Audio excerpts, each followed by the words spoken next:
Recording by Pamela Krantz.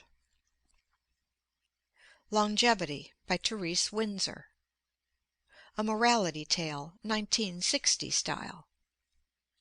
Legend had it that many thousands of years ago, right after the Great Horror, the whole continent of the West had slowly sunk beneath the west water, and that once every century it arose during a full moon.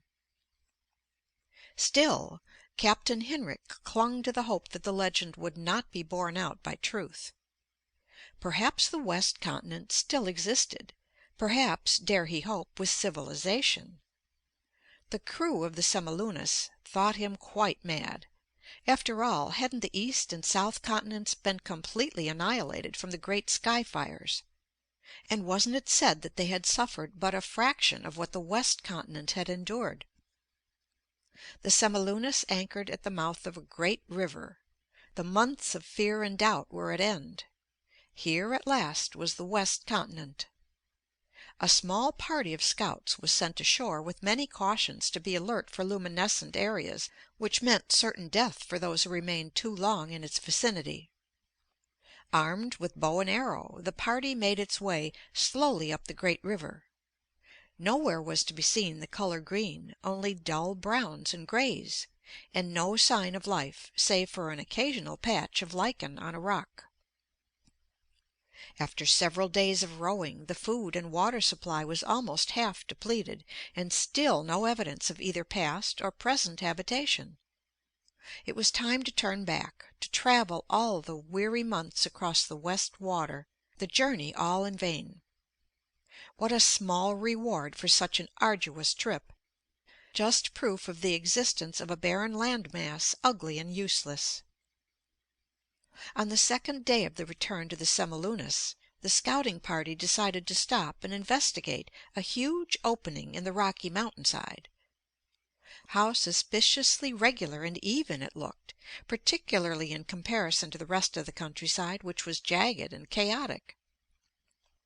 They entered the cave apprehensively, torches aflare and weapons in hand. But all was darkness and quiet. Still the regularity of the cave walls led them on. Some creature, man or otherwise, must have planned and built this, but to what end? Now the cave divided into three forks. The torches gave only a hint of the immensity of the chambers that lay at the end of each. They selected the center chamber, approaching cautiously, breath caught in awe and excitement.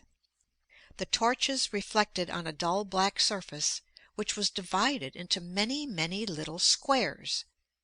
The sameness of them stretched for uncountable yards in all directions.